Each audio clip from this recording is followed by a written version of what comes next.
Há 3 anos, a gente viu pela segunda vez a destruição que o rompimento de uma barragem construída acima de uma comunidade é capaz de causar. O risco de mais uma tragédia pode seguir rondando Minas Gerais pelos próximos 13 anos. Essa é a previsão da Vale para acabar com a última barragem, a montante da empresa, só lá em 2035. Apesar de que a lei estadual Mar de Lama Nunca Mais e o Plano Nacional de Segurança de Barragens definem que o prazo se esgotou neste mês agora, e a cada período chuvoso o medo volta com a força total de uma enxurrada de lama, o que vai ser do nosso povo? Vão ficar mais de 10 anos com medo? Vão ficar mais de 10 anos aí preocupados, porque quem é dono de mineradora, quem é acionista majoritário de mineradora, não mora embaixo de barragem não, viu, gente? Não mora lá embaixo não, onde as pessoas moram, tá? Quem é que tá os bambambam aí que recebe dinheiro, não mora em condomínio aí pertinho das barragens, não mora no pé das barragens não, tá bom? Eles moram em locais muito longe, muito distante disso. Vamos lá ver.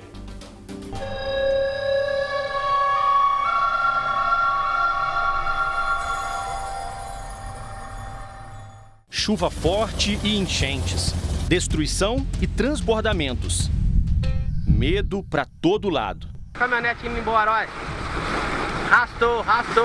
A lama que desceu com força pela BR-040 saiu do dique da mina Pau Branco da Valorec em Nova Lima. Motoristas ficaram em pânico ao ouvir o alarme da mineradora. Galera, tu voltando aí, ó.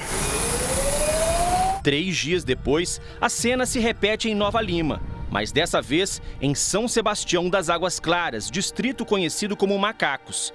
A lama encobriu tudo. Olha aí o que aconteceu, ó. Acabou de se romper nesse momento, ó. Não passa nada. Olha a lama. A barragem não tinha se rompido. Era alarme falso, mas o medo é real. Acompanha quem vive no distrito desde o dia 16 de fevereiro de 2019, menos de um mês após o rompimento em Brumadinho. Era um sábado à noite e pela primeira vez soou o alarme na comunidade.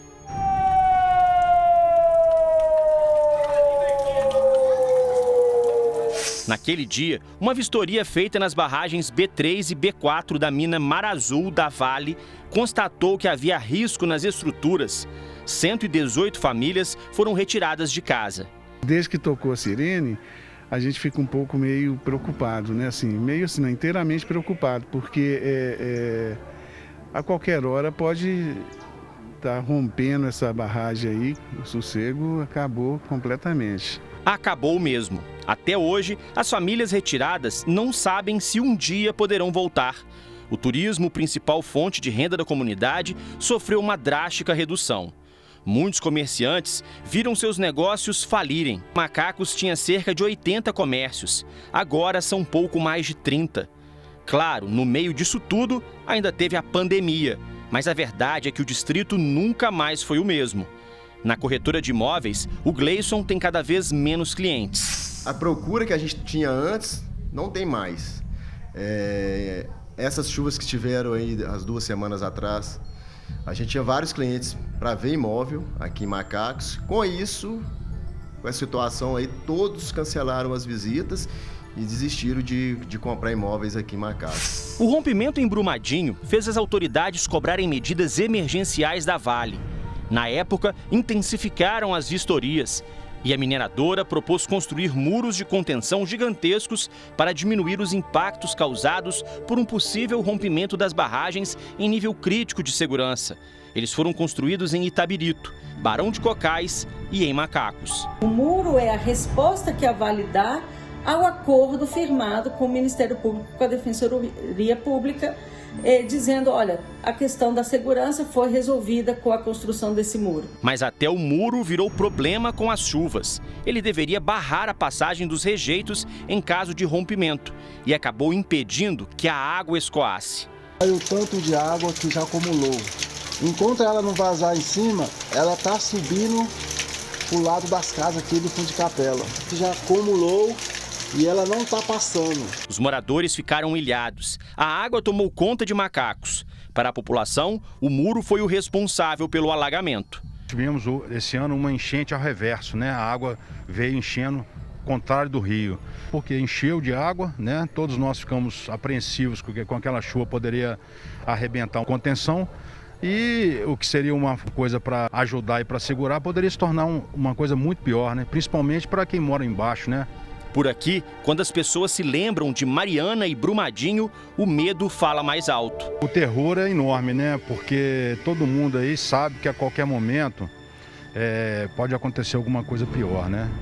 Então, assim, todo mundo fica muito apreensivo, tem gente que tem problema psicológico, né? Que não consegue conviver com isso, tem outras que vão embora, né?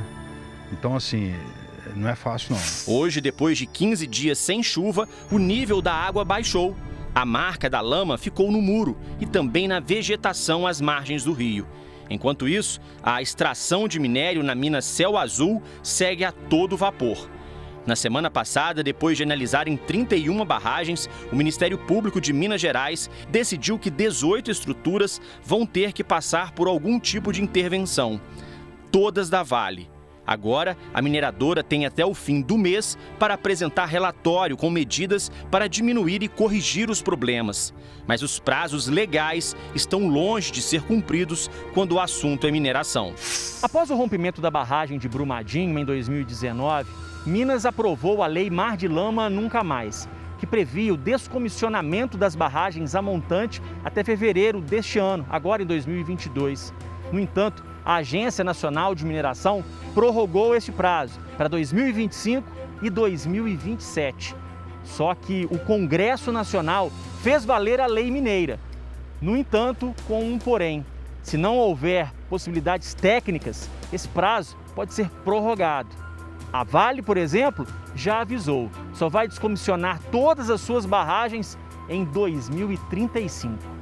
Em nota, a Vale afirma que ações preventivas, corretivas e de monitoramento das barragens têm sido intensificadas, permitindo o aumento da segurança até que as etapas preparatórias e de engenharia para a descaracterização sejam concluídas. E ressalta que os projetos estão com ações em andamento e são acompanhadas pelos órgãos reguladores. Das 54 barragens a montante monitoradas pela Fundação Estadual do Meio Ambiente, apenas 5 foram descaracterizadas. Outras 7 prometem terminar o processo até 25 de fevereiro, quando vence o prazo da Mar de Lama Nunca Mais. 42 já avisaram que não vão cumprir a lei e 12 não souberam nem dizer uma data para a descaracterização. Esta engenheira explica que, além de voltar a área da barragem a um estado mais próximo do que era antes da mineração, é possível reaproveitar os rejeitos de várias formas. Para fazer cerâmica, para fazer tijolo, para fazer pigmento de tinta e etc e tal. Então, existem técnicas para a gente poder controlar e minimizar o risco e minimizar essas questões aí associadas a essas barragens. Mas a especialista em barragens confirma, o processo é complicado e tem que ser bem estudado. Tem algumas estruturas que é arriscado a gente tentar alguma intervenção. Então, é preciso fazer um estudo muito robusto, porque até para jogar para o chão uma estrutura dessa, a gente tem que ter cuidado. Cuidado era o que os moradores do distrito de Antônio Pereira, em Ouro Preto, mais queriam. As obras para descaracterizar a barragem do Doutor, 3 vezes maior que a de Brumadinho, começaram mal. Em setembro do ano passado, a Vale inaugurou um vertedouro que serviria para escoar o excesso de água na estrutura. Mas menos de um mês depois, nas primeiras chuvas, o vertedouro precisou ser interditado porque não aguentou a pressão da água. E uma enxurrada de lama desceu pelo distrito. Foram mais de um ano de obra, mas eu não sei o que aconteceu lá. Eles fizeram um cálculo lá errado. O vertedouro não suportou, porque é muita água que desce aqui da serra. Aí o descondicionamento só vai acontecer, né, depois que esse vertedouro estiver realmente funcionando 100%. Vivemos o período chuvoso mais intenso da última década, mas isso não deveria ser problema, de acordo com a especialista. Cabe a quem projeta, quem constrói, quem opera, ter a ciência de que, mesmo havendo uma pequena probabilidade de ocorrência dessas chuvas extremas, elas precisam ser consideradas no dimensionamento dessas estruturas. O vice-presidente do Instituto, que dá assessoria técnica aos moradores do distrito, lembra que a desconfiança em relação às ações da mineradora não é de agora. Há 3 anos atrás, a Justiça paralisou as operações da barragem do Doutor. Até então, a Vale dizia que a barragem era alteamento de centro e que não era alteamento de montante. Então, assim, a Vale não dizia a verdade em relação ao próprio processo técnico de construção da barragem. 178 famílias foram removidas depois que uma empresa contratada para testar a segurança da barragem não garantiu a estabilidade. Mas quem ficou tem medo. Em caso de rompimento, de acordo com a Defesa Civil, a lama chegaria à primeira residência em apenas 6 segundos. Sandra mora perto da mancha de inundação, mas ficou de fora da chamada área de autossalvamento. Tirou meu vizinho lá da frente, só porque eu moro 50 metros longe dele, eu fico, né? Aí veio o caso, porque se a barragem romper, você tá mais longe, você consegue correr. E se essa barragem rompe à noite? E se eu tô dormindo? Autoridades acompanham a mineração de perto desde os rompimentos das barragens da Samarco, em Mariana, e do córrego do Feijão, em Brumadinho. Para este jurista, não importa se uma lei é estadual ou federal, ela deve ser cumprida. Tem natureza de lei e tem que ser observado. Então, se você não observa, você pode ser responsabilizado, tanto criminal ou civilmente, tanto da lei estadual ou federal. Em nota, a FEAM diz que não determina quais serão as penalidades cabíveis aos empreendedores que descumprirem o prazo e afirma que está em tratativas com a Advocacia Geral do Estado no sentido de subsidiar ações judiciais a serem adotadas caso as empresas não atendam ao prazo determinado na lei estadual. As medidas, no entanto, só serão tomadas após o vencimento do prazo. E ressalta, o Executivo não trabalha com a prorrogação do prazo. O Ministério Público também afirma acompanhar de perto as ações. Há previsões administrativas, no caso multa, interdição e outros procedimentos, no caso do Ministério Público, ações judiciais. Nós esperamos que possamos, agora em fevereiro, termos um posicionamento do Ministério Público de Minas Gerais em relação a isso. Nós temos um fato, uma lei, e nós precisamos ter uma explicação para a sociedade. A mineração responde por 8% do PIB mineiro. Lida com máquinas pesadas, cálculos complexos e estruturas gigantescas. E a responsabilidade de quem trabalha no setor deveria ser do mesmo tamanho. O que cabe, a gente ter mais juízo aí na hora de projetar e operar essas estruturas, porque a questão não é a barragem, a questão não é a mineração, a questão não é a chuva, a questão é a gestão que a gente faz de todas essas estruturas. O que mais falta acontecer para a gente entender que isso é muito sério. Seríssimo. Quando a barragem da Samarco se rompeu em Mariana em 2015, vários moradores de Antônio Pereira que trabalhavam na mina de Fundão perderam o emprego. Mas o medo tornou-se infinitas vezes maior depois do que foi visto há 3 anos em Brumadinho. Pais que não voltaram para casa, de mães que perderam seus filhos, de filhos que ficaram sem pais, né? E isso a gente não quer aqui de jeito nenhum. É por isso que nós precisamos que a Vale tenha mais clareza ao se comunicar com a gente que mora aqui. Nós merecemos isso, para que a gente venha ter um pouco mais de tranquilidade.